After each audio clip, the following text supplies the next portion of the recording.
The Giver by Lois Lowry, Chapter 6 begin. Lily, please hold still, Mother said again. Lily, standing in front of her, fidgeted impatiently. I can tie them myself, she complained. I always have. I know that, Mother replied, straightening the hair ribbons on the little girl's braids. But I also know that they constantly come loose, and more often than not they're dangling down your back by afternoon. Today, at least, we want them to be neatly tied and to stay neatly tied. I don't like hair ribbons. I'm glad I only have to wear them one more year, Lily said irritably. Next year I get my bicycle too, she added more cheerfully. There are good things each year, Jonas reminded her. This year you get to start your volunteer hours. And remember last year, when you became a 7, you were so happy to get your front-button jacket.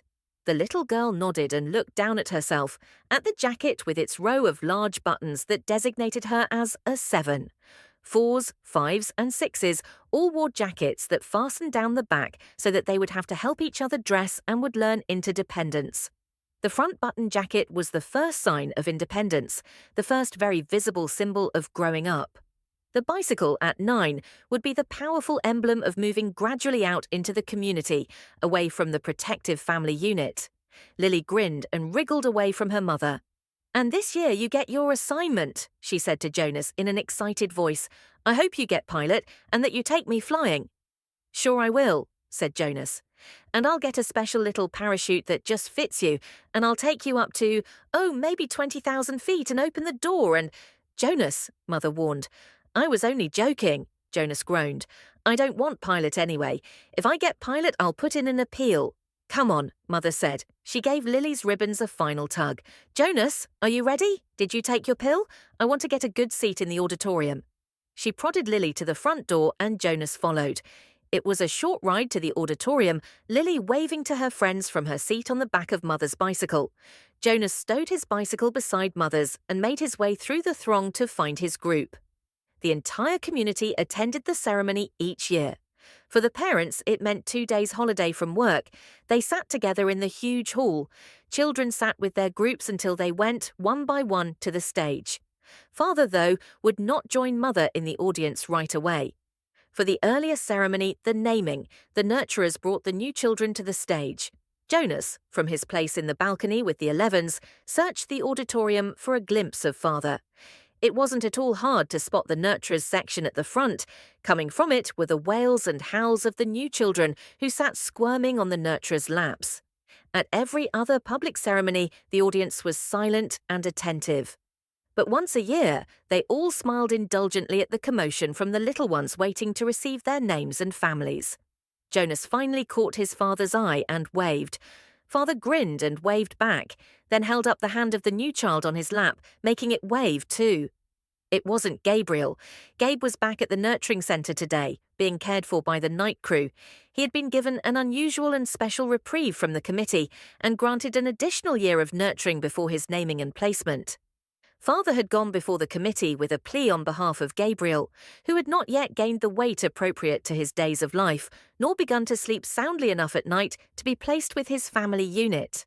Normally, such a new child would be labelled inadequate and released from the community. Instead, as a result of Father's plea, Gabriel had been labelled uncertain and given the additional year. He would continue to be nurtured at the centre and would spend his nights with Jonas's family unit.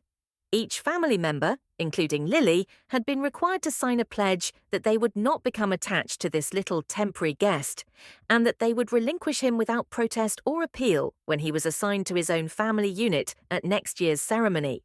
At least, Jonas thought, after Gabriel was placed next year, they would still see him often because he would be part of the community. If he were released, they would not see him again, ever. Those who were released, even as new children, were sent elsewhere and never returned to the community. Father had not had to release a single new child this year, so Gabriel would have represented a real failure and sadness. Even Jonas, though he didn't hover over the little one the way Lily and his father did, was glad that Gabe had not been released. The first. Ceremony began right on time, and Jonas watched as one after another each new child was given a name and handed by the nurturers to its new family unit. For some, it was a first child, but many came to the stage accompanied by another child beaming with pride to receive a little brother or sister, the way Jonas had when he was about to be a 5. Asher poked Jonas's arm. "Remember when we got Philippa?" he asked in a loud whisper. Jonas nodded. It had only been last year. Asher's parents had waited quite a long time before applying for a second child. Maybe, Jonas suspected, they had been so exhausted by Asher's lively foolishness that they had needed a little time. 2 of their group, Fiona and another female named Thea, were missing temporarily, waiting with their parents to receive new children. But it was rare that there was such an age gap between children in a family unit. When her family's ceremony was completed, Fiona took the seat that had been saved for her in the row ahead of Asher and Jonas. She turned and whispered to them, "He's cute, but I don't like his name very much." She made a face and giggled. Fiona's new brother had been named Bruno. It wasn't a great name, Jonas thought, like Gabriel, for example, but it was okay. The audience applause, which was enthusiastic at each naming, rose in an exuberant swell when one parental pair, glowing with pride, took a male new child and heard him named Caleb. This new Caleb was a replacement child. The couple had lost their first Caleb, a cheerful little 4. Loss of a child was very, very rare. The community was extraordinarily safe, each citizen watchful and protective of all children. But somehow the first little Caleb had wandered away unnoticed and had fallen into the river. The entire community had performed the ceremony of loss together, murmuring the name Caleb throughout an entire day, less and less frequently, softer in volume as the long and somber day went on, so that the little 4 seemed to fade away gradually from everyone's consciousness. Now, at this special naming, the community performed the brief murmur of replacement ceremony, repeating the name for the first time since the loss. Softly and slowly at first, then faster and with greater volume, as the couple stood on the stage with the new child sleeping in the mother's arms. It was as if the first Caleb were returning. Another new child was given the name Roberto, and Jonas remembered that Roberto the Old had been released only last week, but there was no murmur of replacement ceremony for the new little Roberto. Release was not the same as loss. He sat politely through the ceremonies of 2 and 3 and 4, increasingly bored as he was each year.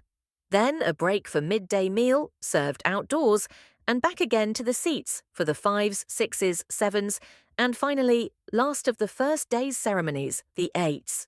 Jonas watched and cheered as Lily marched proudly to the stage, became an 8, and received the identifying jacket that she would wear this year. This one with smaller buttons and, for the first time, pockets, indicating that she was mature enough now to keep track of her own small belongings. She stood solemnly listening to the speech of firm instructions on the responsibilities of 8 and doing volunteer hours for the first time. But Jonas could see that Lily, though she seemed attentive, was looking longingly at the row of gleaming bicycles, which would be presented tomorrow morning to the 9s.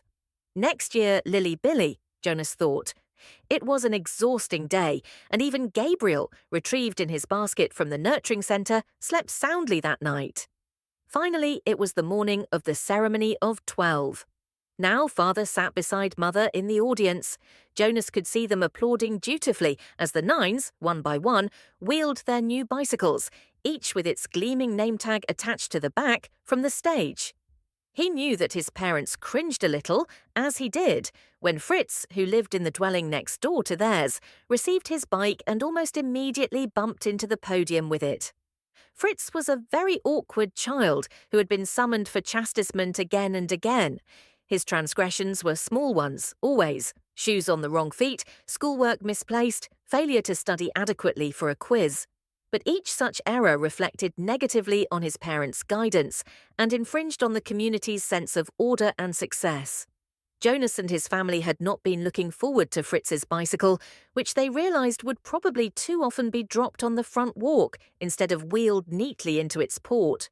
Finally, the 9s were all resettled in their seats, each having wheeled a bicycle outside where it would be waiting for its owner at the end of the day. Everyone always chuckled and made small jokes when the 9s rode home for the first time. "Want me to show you how to ride?" older friends would call. "I know you've never been on a bike before." But invariably, the grinning nines, who in technical violation of the rule had been practicing secretly for weeks, would mount and ride off in perfect balance, training wheels never touching the ground. Then the tens. Jonas never found the ceremony of 10 particularly interesting, only time-consuming, as each child's hair was snipped neatly into its distinguishing cut. Females lost their braids at 10, and males too relinquished their long childish hair and took on the more manly short style which exposed their ears. Labourers moved quickly to the stage with brooms and swept away the mounds of discarded hair. Jonas could see the parents of the new tens stir and murmur, and he knew that this evening, in many dwellings, they would be snipping and straightening the hastily done haircuts, trimming them into a neater line. 11s. It seemed a short time ago that Jonas had undergone the ceremony of 11, but he remembered that it was not one of the more interesting ones. By 11, one was only waiting to be 12. It was simply a marking of time with no meaningful changes. There was new clothing, different undergarments for the females, whose bodies were beginning to change, and longer trousers for the males, with a specially shaped pocket for the small calculator that they would use this year in school. But those were simply presented in wrapped packages without an accompanying speech. Break for midday meal. Jonas realized he was hungry. He and his group mates congregated by the tables in front of the auditorium and took their packaged food.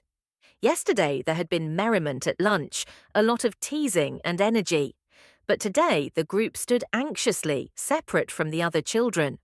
Jonas watched the new nines gravitate toward their waiting bicycles, each one admiring his or her name tag. He saw the tens stroking their new shortened hair, the females shaking their heads to feel the unaccustomed lightness without the heavy braids they had worn so long. "I heard about a guy who was absolutely certain he was going to be assigned engineer," Asher muttered as they ate, "and instead they gave him sanitation labourer. He went out the next day, jumped into the river, swam across, and joined the next community he came to. Nobody ever saw him again." Jonas laughed. "Somebody made that story up, Ash," he said. "My father said he heard that story when he was at 12. But Asher wasn't reassured. He was eyeing the river where it was visible behind the auditorium. "I can't even swim very well," he said. "My swimming instructor said that I don't have the right boyishness or something." "Buoyancy," Jonas corrected him. "Whatever, I don't have it, I sink." "Anyway," Jonas pointed out, "have you ever once known of anyone, I mean really known for sure, Asher, not just heard a story about it, who joined another community?" "No," Asher admitted reluctantly, "but you can. It says so in the rules. If you don't fit in, you can apply for elsewhere and be released. My mother says that once, about 10 years ago, someone applied and was gone the next day." Then he chuckled. "She told me that because I was driving her crazy. She threatened to apply for elsewhere." "She was joking." "I know, but it was true, what she said, that someone did that once. She said that it was really true. Here today and gone tomorrow. Never seen again. Not even a ceremony of release." Jonas shrugged. It didn't worry him. How could someone not fit in? The community was so meticulously ordered, the choices so carefully made. Even the matching of spouses was given such weighty consideration that sometimes an adult who applied to receive a spouse waited months or even years before a match was approved and announced. All of the factors, disposition, energy level, intelligence, and interests, had to correspond and to interact perfectly. Jonas's mother, for example, had higher intelligence than his father. But his father had a calmer disposition. They balanced each other. Their match, which like all matches had been monitored by the Committee of Elders for 3 years before they could apply for children, had always been a successful one. Like the matching of spouses and the naming and placement of new children, the assignments were scrupulously thought through by the Committee of Elders. He was certain that his assignment, whatever it was to be, and Asher's too, would be the right one for them. He only wished that the midday break would conclude, that the audience would re-enter the auditorium, and the suspense would end. As if in answer to his unspoken wish, the signal came, and the crowd began to move toward the doors.